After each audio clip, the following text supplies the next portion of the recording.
All right, thank you for staying with Daybreak. The conversation continues. You're calling it Elections Countdown. A lot has been happening. Dennis Ndumbi is still here with us. Public service and governance expert Fauzia Yusuf, communication strategist, is also with us here. Mark Bichachi, communication and governance expert, is also with us here.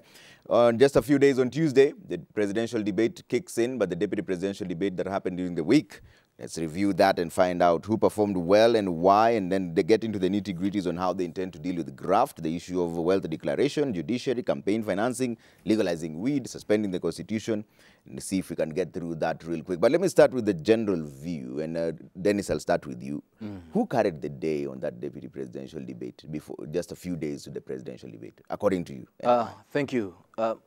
I'm very happy that the debates now are becoming mainstream within the process of electioneering.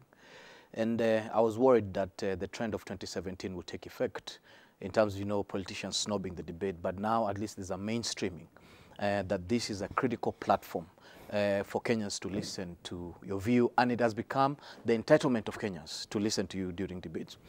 Now, that said, I think the debate implicated Martha Karua and vindicated Rigathi Gachagua. Why am I saying that? And in fact, for us who are neighbors of Martha Karua, we are consistently worried. And I think we have decided to file a missing person report because the Martha Karua who showed up there is not the Martha Karua who was largely been advertised by Azimio. And she looked captured, she looked nervous. I think she was caught in between a rock and a hard place in terms of defending, a political class that previously she was against. Her navigation from Linda Katiba team into the Bomoa Katiba team, thereabout.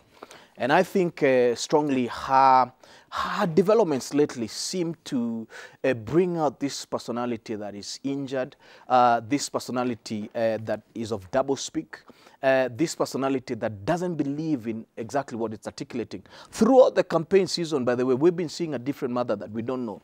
That kind of conviction is something that she doesn't have anymore. And I think from people who come from the same region with her, we are truly asking her to come back to the mother there is, and if that mother comes back, there will be a very strong disagreement between her, Uhuru Kenyatta and Raila Odinga. Okay, so technically, I think this was a great platform for Rigathi Gachagua to show the world that he is amongst the best generals when it comes to politics. He knows his work.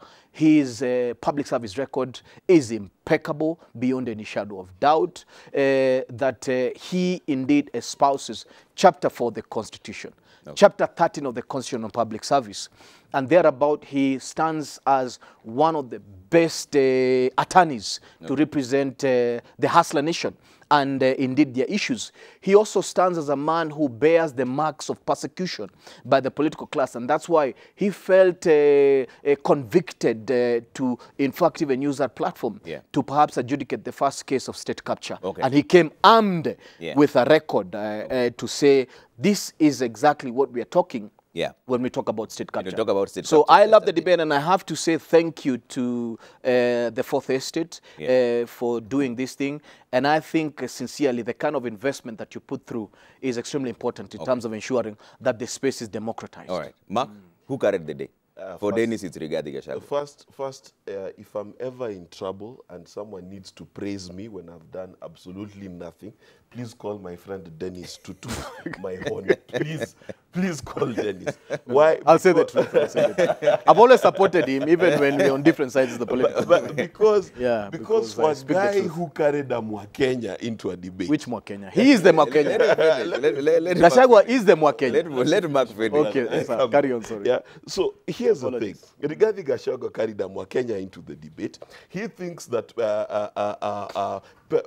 kerosene is bought in a supermarket. He said his value is 800 million, yet he's embroiled in a case, and this is a new one, I think it's in the papers, yes, on page 9 of the Standard, where he's fighting an Athi House official for 1.5 billion shillings worth of property in the city, which just makes him out to be an outright liar. He's obviously worth more than 800 million. Now, the reason why people are saying that, oh my goodness, Martha Karua has changed is because And this is the issue. When a D student gets a C, everyone is like, good boy, well done. Look at Gachagua, you did so well, well done, good boy. And that is what is going on. But in terms of answering the questions that mattered, in terms of keeping her cool and being able to articulate every point that Azimio stands for, Martha Karua did so. What Rigathi Gachagua did and what the Hustler Nation is celebrating is dragging the name of Uhuru Kenyatta into a debate where he is not, into an election where he's not 75 times. Now, if you're going to count winning a debate by mentioning the person who's not there 75 times, then Rigathi Gachagua won. But if you want to talk about someone who articulated issues, who kept her cool despite constant provocation, you have to give it to Martha Karua. And let us also remember, and Martha Karua was walking into this debate with the question hanging over her head that will she walk away from Raila Odinga? And she showed that she has grown as a person. She is able to keep her cool under pressure and looked at Rigathi Gachagua when he threw the first gauntlet. And you know what that gauntlet was? Rigathi Gachagua introduced himself, and the next thing he introduced was his pastor wife and his 2 children. Why was that? Because he knew Martha Karua could not talk about her husband and could not talk about 2 kids. But Martha Karua took that in stride. He tried to trap her with the question of Uhuru Kenyatta. Martha Karua was on point in terms of how she answered. So if you came looking for a bloodbath, you are disappointed. But if you want a bloodbath, you switch channels and you watch WWE wrestling. If you want a national debate that talks about issues, that articulates issues, you tell me one point where Martha Karua was off the scale. Tell me one point where Martha Karua was not on point, and tell me one time when she fell into the bait of Rigathi Gachagua. Let's hear what Fauzia has to say. So it's a Rigathi for you, Martha for you, Fauzia? Martha. In my opinion, she hasn't said it yet. Let us see. really, I appreciate that there was that platform. Yeah. And I was really excited when I heard Rigathi mention issues, you know, and I was excited for the common person. I knew that now we were going to focus on what is ailing the country and how best to make a difference. But I must say I was a little bit disappointed way down the debate when everything turned into like blame games and crybabies and the like. Yeah. It is not appropriate that we take such a platform and focus on history, for one. Secondly, kind of like try to get sympathy from people out there by mentioning issues that happen to you. This is a platform where we're supposed to articulate matters that can actually make a difference. Yeah. And at that level, you know, the deputy governor level is a level where we need to actually focus on issues that can actually make a difference to the country. That is number one. Number two, I must say on the issue of Martha being a little bit different, and, you know, we expect her to go back to who she was. You know, when you're out there and you're looking around, I believe if you get into the right platform and if you get into the place that you feel you're best suited, then you may end up relaxing. I may attribute the change in Martha and the relaxing bit in Martha to the fact that she has found herself. She has found the right place to be in. And some of her beliefs actually fit in with what is happening right now.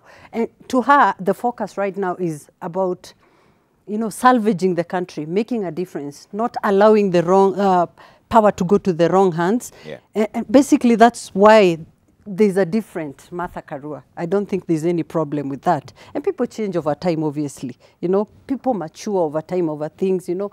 I believe that the calm in Martha is because she has found herself and she has realized that this is the right boat to sail in. Okay, let's talk about the issues that came up. One of them was on corruption. So first, and I'd like to start with you, Dennis.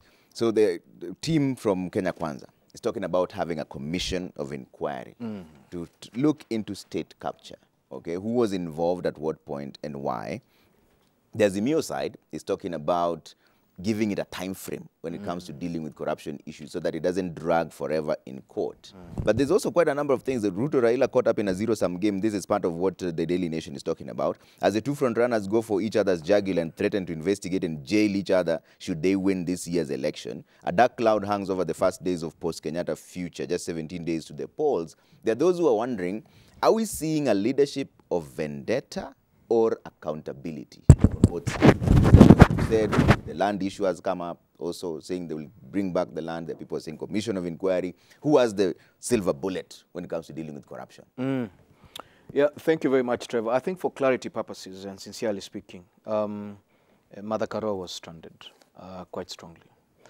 And by all intent and purposes, she did not persecute one single issue that was judicious enough to save this country going forward. I think she sits in a space where she will be forced to defend what it is that we take as the perpetrators of the fidelity of the Constitution. And from where we sit, I don't think Martha Karua will be able to survive that terrain for a very long time.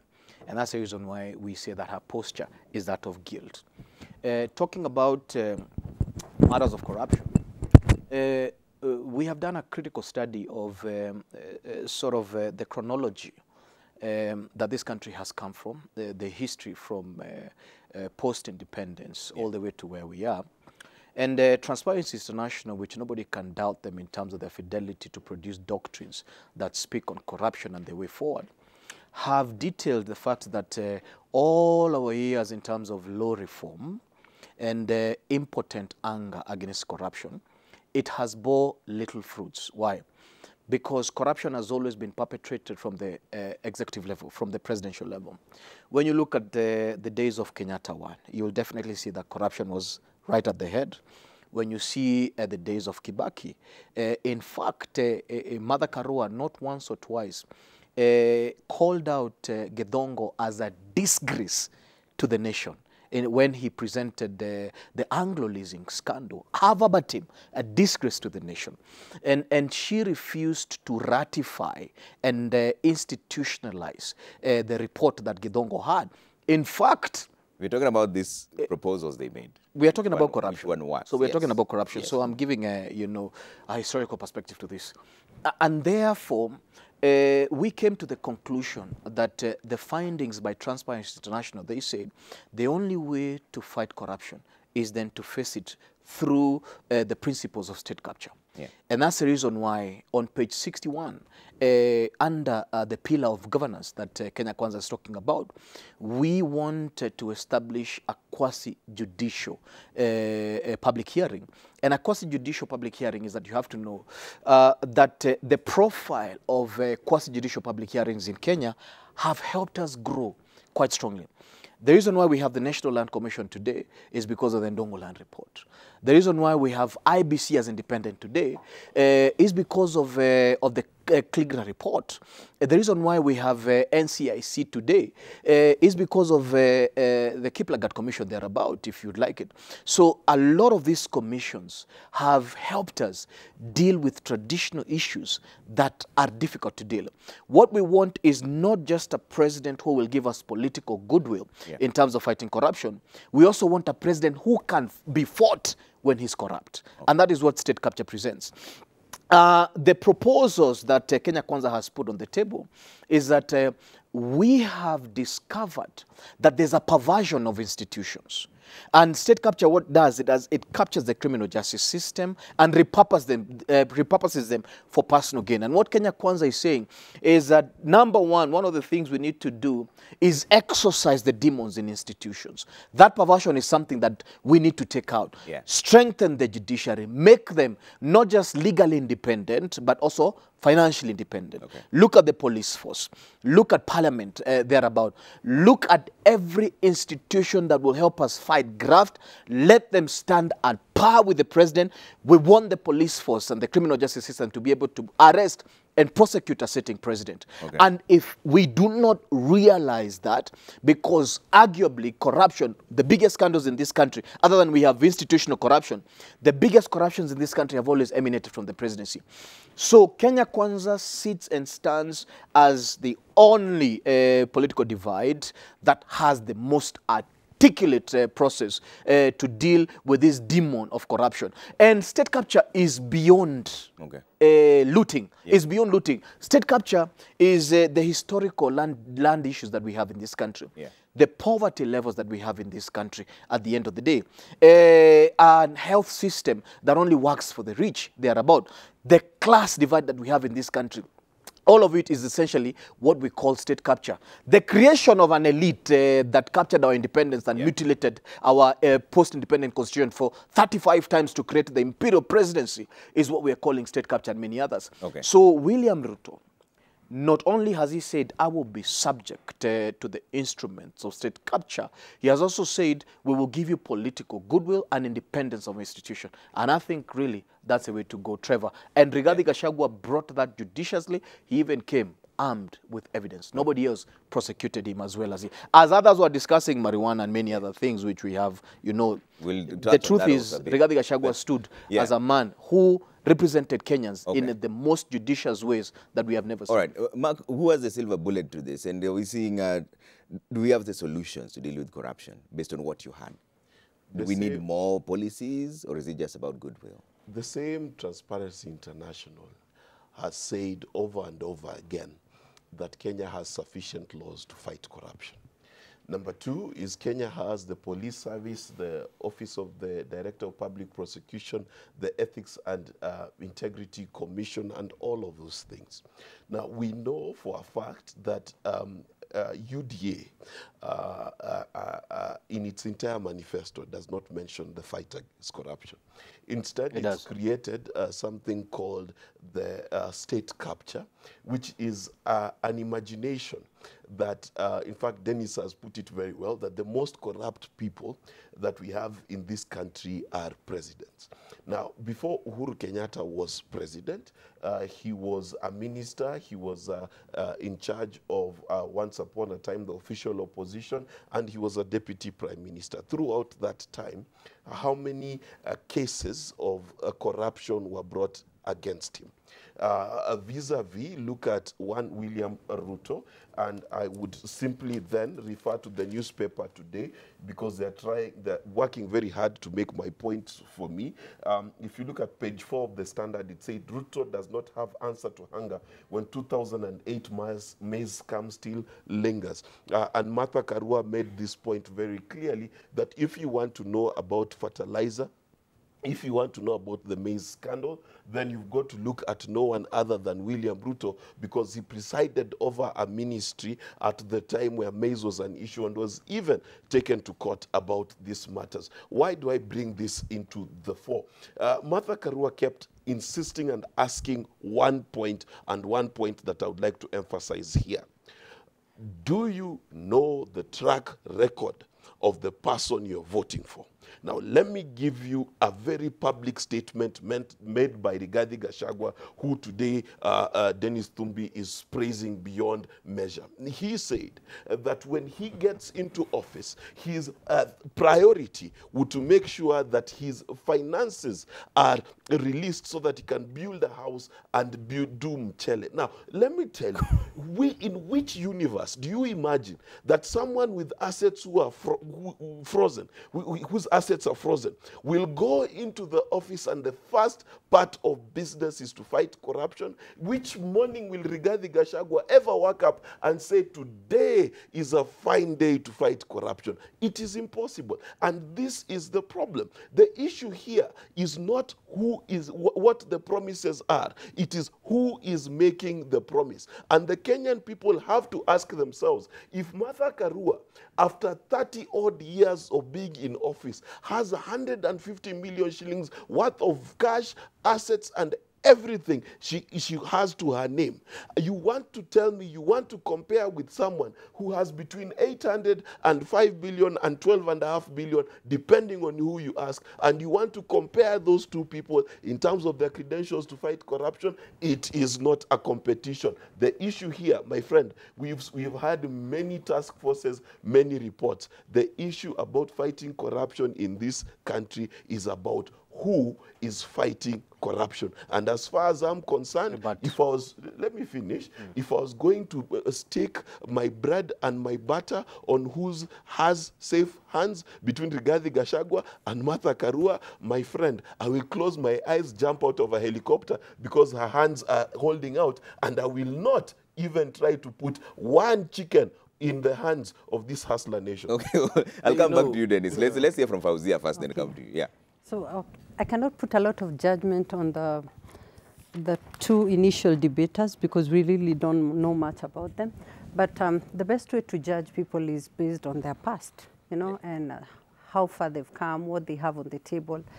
If we're to compare Rigathi and Martha, I mean, it's obvious that Martha has maintained her clean, okay? She's, for the period of time that we have, as Mark has just mentioned, 150 million, a house in another one at her parents' place. Really, and I mean, on the other side, we have someone who's got chunks of land, you know, while we have squatters and the like who are crying out there. I mean, if really people here have the interest of the common person at heart, I would expect someone to come forth, you know, sell some piece of land and, you know, feed people maybe in Northeastern who are dying out of hunger, you know, or settle people who are having problems here and there. How on earth do you acquire 2,500 acres away from your normal home ground? Another, I don't know how many acres of land. You know, it calls to question about the manner in which we do our things, number one. Number two, you cannot say that you will fight corruption when in essence you don't make it an issue in your manifesto, yet it is one of the most fundamental issues right now that is crippling the country. If we are looking for resources to make a difference, if we have dreams, and we've mentioned them in our manifesto, like providing, I don't know, 500 billion for this, what will be the source of the money? Where is this money coming from? If you don't make it clear where you're getting this money, and Martha Karua mentioned it quite clearly, she said, if we can salvage the 2 billion shillings that is lost every single day, then we can make a difference. And I like the fact that she goes back and shows where that money will come from. Then she goes to the next level and she shows how she will manage the money that will have come into the hands. That is how to make out people who are serious about what they are saying they will do. But when we have people who are saying, I have only 800 million, and how are you funding your campaign? It is the common person who is funding our campaign. I don't understand this. It is. Thank you. Yeah, Trevor, my colleagues have entertained me beyond, and I'm really delighted. I'm getting entertained. I would almost pay a fee. But, you know, the interesting admissions by Martha Karua are quite disturbing, that her wealth today has been created out of inflation. Quite interesting. Any seasoned economist will tell you that the relationship between inflation and wealth creation is a negative aspect technically. And today she sits also as, you know, when you see her lavish lifestyle, the car she's driving alone is worth 33 million. Where she lives today, in fact, I saw it in the newspaper, is about 65 million, but she's worth, you know, she's worth less than she's currently demonstrating. Now, those are not verifiable figures. No, they're verifiable. By the way, there was a published, I'm referring to a newspaper article technically, and I'm referring to the fact that she comes from a village. I know the car she's driving currently. She's driving the 2022 Lexus, and you know, you can Google the market rate. It could come from anywhere. He has a son here. I don't know. Okay, let us say she has borrowed from a friend, technically, but her car alone, I don't know, maybe if it's hit by inflation, it will become a Lamborghini next year. But, you know, let's talk about this record. On 28th October 2004, Martha Karua tabled an amendment in Parliament seeking to remove the name of Finance Minister then, David Mwiraria, from an official report of the Controller and Auditor General on his 2.7 billion Anglo leasing scandal involvement. That is a record that tells you that she hasn't fought corruption at all. On September 7th, 2005, Martha Karua, who was the then Justice Minister, Justice Bosire handed the Goldenberg report, which reported the loss of 135 billion. Karua did nothing to implement this report. On 2nd June 2006, Martha Karua, the then Justice Minister, together with Raphael Tuju, who was the Foreign Affairs Minister, rejected John Gedongo's dossier on Anglo leasing and described him as a letdown to the country for exposing the scandal to the world. On June 11, 2006 in Nakuru, Karua, the then Justice and Constitutional Affairs Minister, talked of political vouchers who have taken the Atu brother saga as an opportunity to attack the government, and she was one of the strongest defenders of the Atu brothers. But then I can read and read and read. These are verifiable facts. No, even These if are they verifiable she has to facts. be here to respond But directly. I mean, no, she's a public servant, so she doesn't have to respond to me directly. She'd have I the am right of putting her response. under This scrutiny is a at the end of the day. And these ones are verifiable. Okay. On the 7th of July 2022, Martha Karua, in a press statement issued that Limuru accused ODM of sleeping with the government and therefore breaking the justice that is offered by the checks and balances in Parliament. Okay. In 2021, 9th March, she accused the president of refusing to leave when his time comes. In fact, her own statement was the incumbent doesn't want to lose power. He does not want to hand over. These are our own allusions. Now, what I'm saying is that Martha Karua has a judicious record of not fighting graft. The second thing is that today she stands as the queen of doublespeak. Yeah. Why am I saying that? It's because her own admission, other than what I have mentioned, is that she said that she thinks that the kakistocrats, the lowest of the low, in terms of their capacity to be national leaders, is one Raila Odinga and another one Uhuru Kenyatta at the end of the day. She pointed them as people who administrate hamster governments. It means that the kind of corruption in those governments is unbearable, and these people are on quality purposes. They don't pass the quality metrics they're about. Today, she's marooned. In fact, Uhuru Kenyatta said that Martha Karua is my choice. So is Raila Odinga. So Azimio itself is indeed a caricature. If you want to know what state capture is, you look at the disposition of Martha Karua and where she is today. Yeah. And she is in a boat. Okay. And that boat is navigating towards giving Uhuru Kenyatta a third term in this nation. All right. And thereabout. Yeah. The lively circle of serve for 5 years, and if you get another mandate for 5 years and go, Azimio sits at a place where it will give Uhuru Kenyatta longevity in power, longevity in stay thereafter. Yeah. So in closing, 10 seconds is that what I want to say is that the debate offered a platform for Martha Karua to disqualify herself on this quote-unquote phantom record. Okay. Her absence, 13 years of nothing in public service, also is critical. Now, on the other hand, Rigathi Gachagua sits as an astute businessman who has made his own wealth. All right. And he has said, this wealth, I can explain it myself. Okay. You understand, I'm a businessman. I don't sit and get huge chunks of money that are grown by inflation. Mark, very briefly before I take feedback. Number one, John Githongo has been mentioned many times with respect to Martha Karua. Now, the courts recently fined John Githongo 25 million, subject to the gentleman he's just mentioned, who Martha Karua said was not involved in Anglo leasing, and he has to pay 25 million shillings for defamation because the courts proved that the guy was not actually involved. This is a court case that was determined the other day. So you need to check your facts. The other thing about doublespeak. Who is the king of doublespeak? Who first said, don't be vague, go to The Hague? Wasn't it William Ruto? Wasn't it William Ruto? When you talk about doublespeak, when you take credit for what is already happening in government and then say that the same government has failed, when you say you're not part of government yet you take a salary every month, when you say you're not part of government and yet when cabinet met 3 weeks ago, you were present there, briefcase and all, ready to contribute to the matters of cabinet. What more doublespeak exists than in the person of William Ruto himself?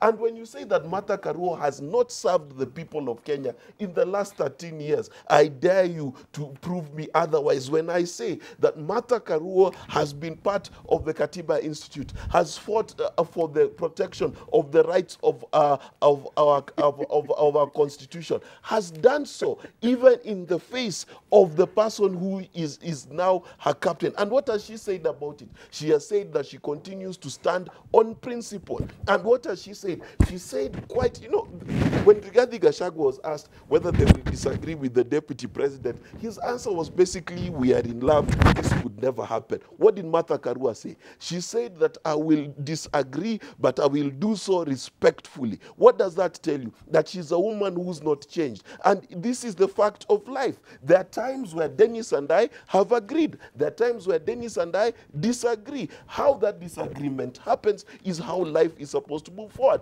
So Martha is vindicated on on all the matters that Dennis has brought about. Why? Because there's a court case, Dennis. As you look at your Mwakenya, you go up all the way to 2021 when John Githongo lost the case about how he treated the Anglo-leasing case. Let us not pretend that they were not people who were brought into these things spuriously and unfairly, which is why the Anglo-leasing case to this day has the people who are implicated in it jailed in the UK. Look at that list and tell me whether Miraria or any other person that Martha defended is on that list. Okay, I have to take a quick feedback now. Trevor, we're leaving out the people who are watching. Let's you know, what they're saying. 10 seconds. And Fauzia has also not spoken. Dennis. Yeah, thank you very much. You know, on the 25th of November 2008, Mother cleared Kimunya of any wrongdoing in terms of the sale of Grand Regency. What I want to say is that I want to fundamentally cement on the fact that Mother Karua has never fought any graft. Everyone essentially in her term who was implicated of corruption was clear there about her walkout, her catwalk out of Kibaki in a time that Kibaki really wanted her was based on the fact that her innuendos in fighting graft were opposed at the highest standards level. Kibaki's entry into government was the fact that I will bring in ethics and build a capacity for the government to fight corruption. And that's the reason why Githongo was hired. Mother Karua was not hired on the principle of fighting corruption. It was Githongo who was then the PS of ethics. Okay. And Githongo's biggest impediment was Mother Karua. Okay, let me bring up the feedback that's coming through at Trevor Mbeja at Citizen TV Kenya. Use the hashtag Daybreak. Let's bring up that feedback and see what you're saying. There are quite a number of them. Let's see if we can read through all of them. And the state of the race, there's a lot going on. Bobo Tieno Weno says, Venezuelan man caught by election materials should be thoroughly investigated. And if found guilty, face full force of the law, and government alongside IBC should come out to explain to Kenyans to have confidence, okay? Chalu Woodrozy says IBC should inform the JKIA about any consignment coming into the country. And if possible, IBC officials should be at the JKIA to receive the election materials. IBC is making us believe that the forthcoming elections will not be true and fair. Koech says IBC chair and CEO should be doing daily pressers uptown and end of elections to appraise the country on their preparations. Any opaqueness raises suspicion, which is not good for the country. Okay. Bentley says the issue about venues, I think both parties ought to be barred from using Nyayo Stadium. So petty. Okay. Godi says the circus around stadiums and venues is exposing the soft underbellies of our political class. It's petty and uncalled for behavior exhibited by those supposed to take leadership in a few days' time. Bobo Tieno says Roots Party running mate Mrs. Wamai outshined all the candidates during the debate. She explained and broke it down for masses to understand the manifesto, especially on marijuana. All right. Let's talk about what Bobo is bringing up. Is that a different way of thinking? And Fauzia, I'll start with you. When you had Justina Wamai explain the Roots Party manifesto, what came to your mind, especially on the legalizing of industrial hemp? I must appreciate the fact that she made it clearer to some people. Like I myself did not know that there were two sides to marijuana and the like. But I must say, it can really call to worry on how it will be managed. You know, how the same group that advocates for marijuana that will bring in money will manage the other masses, especially the youths, who may be driven to the other side of the marijuana bit.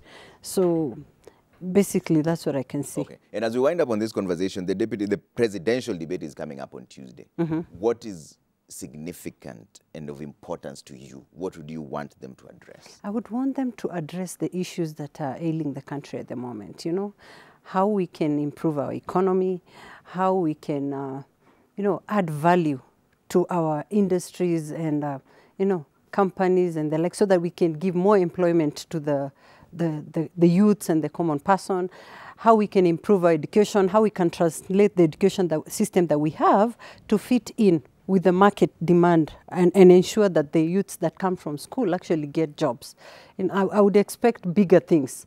And I must say, basically, maybe that this is what the Honorable Raila was trying to push for when he mentioned industries and trying to come up with companies and manufacturing industries that will sort of provide an opportunity for the youths to get employment. I think that is what should be your focus right now, how to fight corruption, because it's basically without resources we're going nowhere. Yeah. We can develop without resources. Those are the issues that I want articulated. Okay. Yeah. Mark, what are the fundamental issues looking forward into Tuesday?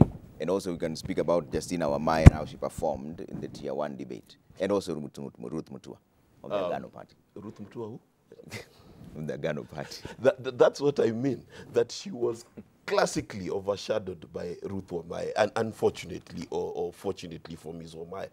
The reason being that she came out as a bit more colorless, and Ms. Wamai, in classic Ruth's fashion, was flamboyant, and she was articulate, and she said what she needed to say. Now, on the issue of the legalization of weed, I can tell every Kenyan here without fear of contradiction that it's only a matter of time.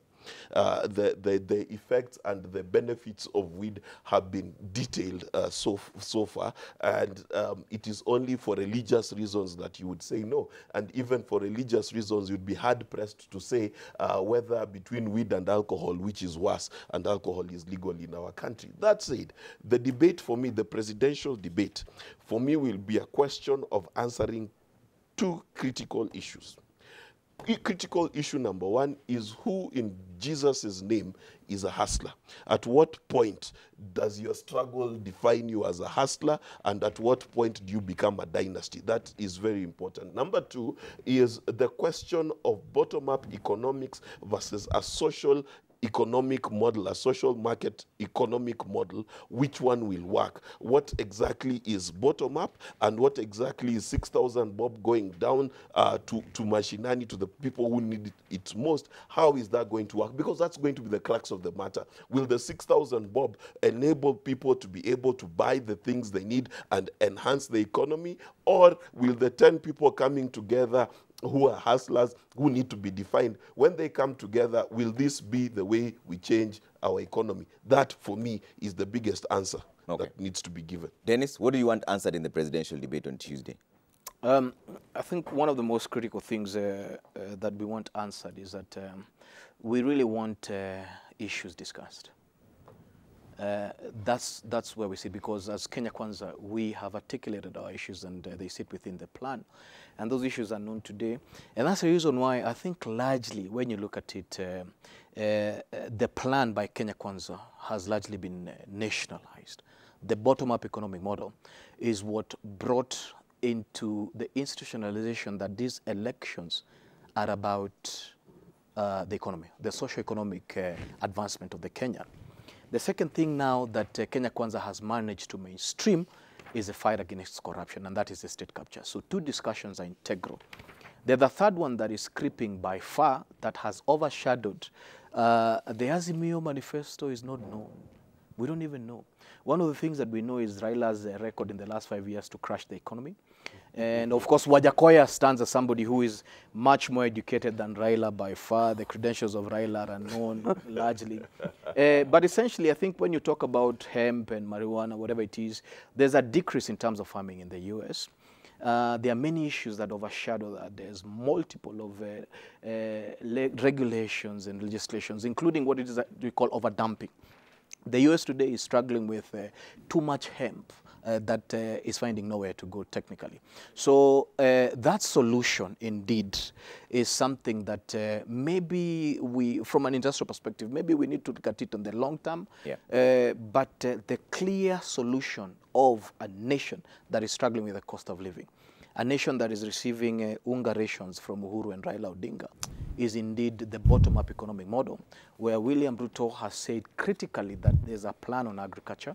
And that agriculture, indeed, is also detailing the 2 million poor farmers who today cannot feed themselves. By the way, when you look at the entire food chain, Trevor, you realize that we're talking about millers, we're not talking about farmers.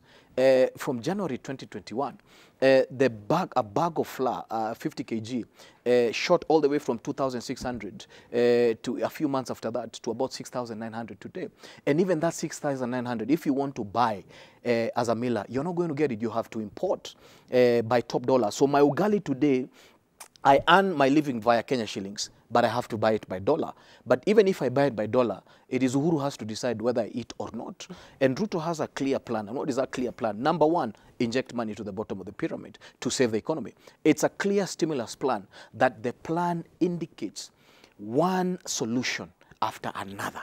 Today, the Azimio plan is unknown, and I pray that Raila will have enough strength to try and prosecute that plan, because we don't know it. At least we know a bit of Wajakoya because it's a snake, some things from hyenas and marijuana. The bottom-up economic model, every hustler knows that this thing is coming to rescue us. The ones that our businesses have been criminals, there's an excitement about the bottom-up economic model. On the other day, the surgery that Uhuru wanted to do, he said in his heart, because we listened to the conversation in his heart, I am not sure about Raila, so the surgery I will do is bring Mother Karua. But also in the debate, we have seen that this Mother Karua is unable to deliver anything, including her past record. But we saw that William Ruto's general, who is the deputy president designate, come August 9, Rigathi Gachagua, is able to deliver what it is that William Ruto wants and what the hustler wants. Okay. So in conclusion, yeah. I pray that just as Kenya Kwanza said, please, let us stick to the issues, because I realized, Trevor, that 1 hour and a half, you can basically discuss how your money grew via inflation for 45 minutes, and Kenyans will not benefit from that stuff, including the acknowledgement of the fact that, you may not know the price of bread and many other things and whatever it is that there is.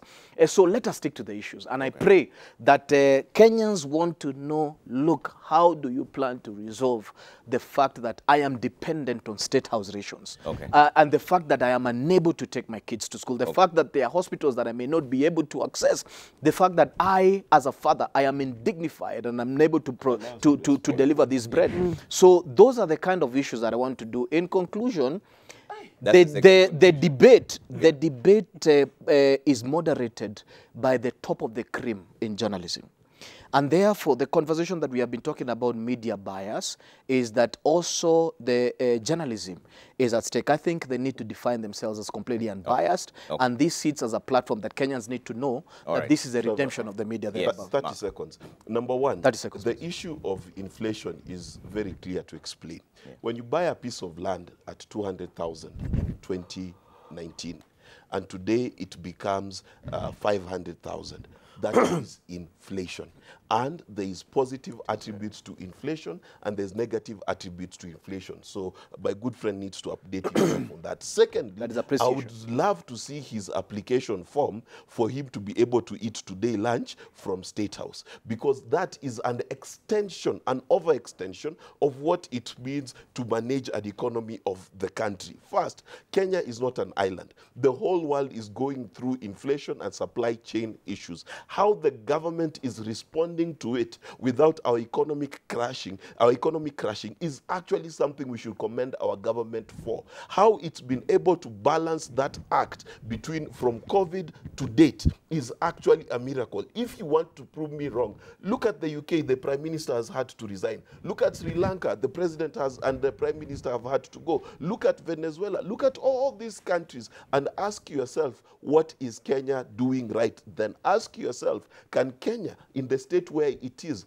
survive an onslaught of thieves in State House and then expect them to pay the bills that need to be paid? Okay, Fauzia, final remarks. Yeah, what I can say is that there is need for us to develop continuity in our operations.